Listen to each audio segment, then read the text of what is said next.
saya percaya kepada proses hukum yang berjalan. Saya mengucapkan terima kasih pada semua pihak, juga kepada media tentu saja, dan kepada masyarakat, pada keluarga saya khususnya yang mensupport dengan doa dan hal yang terbaik. Saya akan jalani proses hukum dan saya menghormati keputusan. Terima kasih. Puas nggak dengan kesaksian tadi? Oke aja. Alhamdulillah, saya menerima segala keputusan akhir nantinya. Jakarta, musisi legendaris Faris Rustam Munaf, atau yang dikenal dengan Faris RM, kembali menjalani sidang lanjutan kasus narkoba di Pengadilan Negeri Jakarta Selatan, Kamis 10 Juli tahun 2025. Sidang kali ini menghadirkan saksi ahli yang akan memberikan pandangan hukum terkait perkara yang menjerat sang musisi senior. Kuasa hukum Faris RM, Deolipa Yumara, menjelaskan bahwa agenda sidang hari ini adalah mendengarkan keterangan dari satu orang saksi ahli, yakni Komjen Pol Purn Anang Iskandar, mantan Kepala Badan Narkotika Nasional BNN.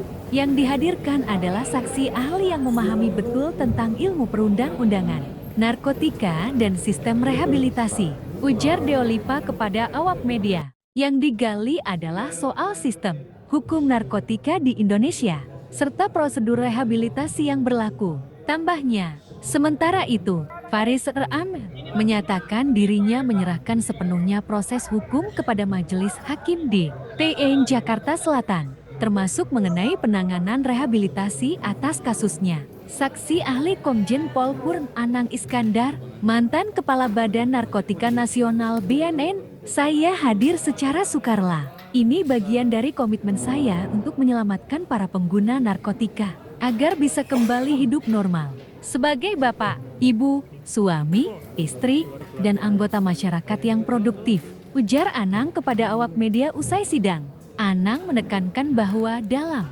Undang-Undang Nomor 35 Tahun 2009 tentang narkotika, pengguna narkotika bukanlah penjahat, melainkan korban penyalahgunaan yang wajib direhabilitasi, bukan dipenjara.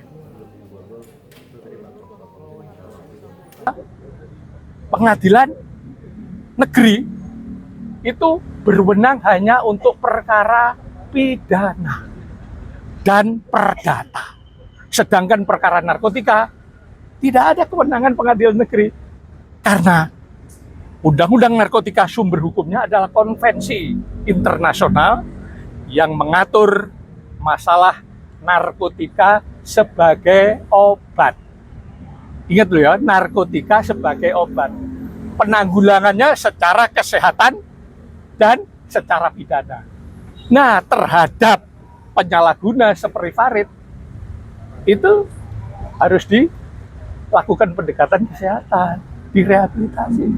Tadi sudah disampaikan oleh saksi ahli bahwasanya status pengguna dan pengedar beda. Kalau pengguna tidak perlu disidang, ya. Kalau pengedar disidang dipidanakan, begitu. Memang belum ada khusus pengadilan narkotika, tapi pengadilan negeri berwenang untuk pengedar.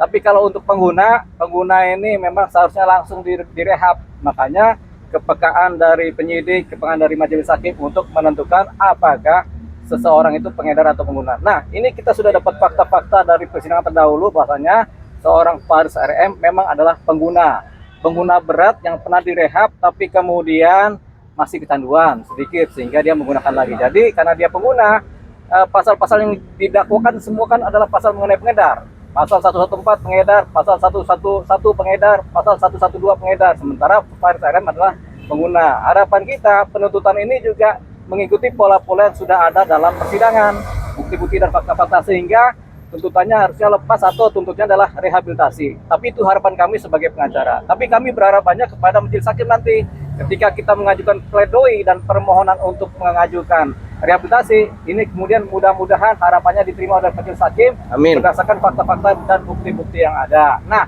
sidang selanjutnya adalah di minggu depan tanggal 21 Juli itu mengenai penuntutan dari jaksa penuntut umum. Nanti terbukti salah melakukan tindak pidana narkotika, Farid dihukum atau diputus menjalani rehabilitasi.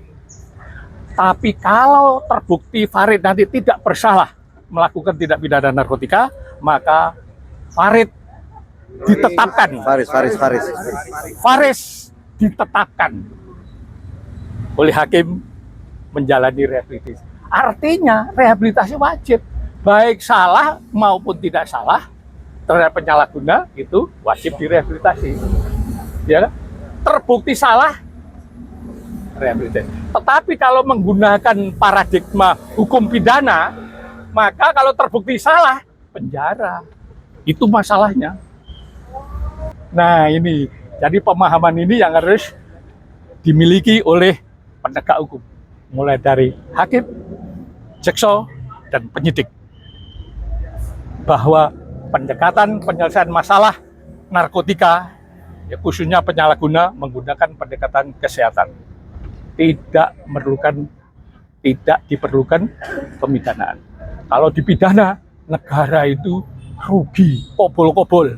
Memastikan bahwa kehadiran ahli atau Pak Anang Iskandar ini dalam kasus Mas Faris ini adalah benar sebagai ahli dengan posisi netral.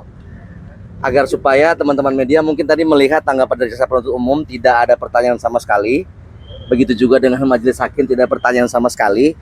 Karena mungkin dipikir ini adalah mungkin subjektif karena dihadirkan oleh tim penasihat hukum, oleh terdakwa.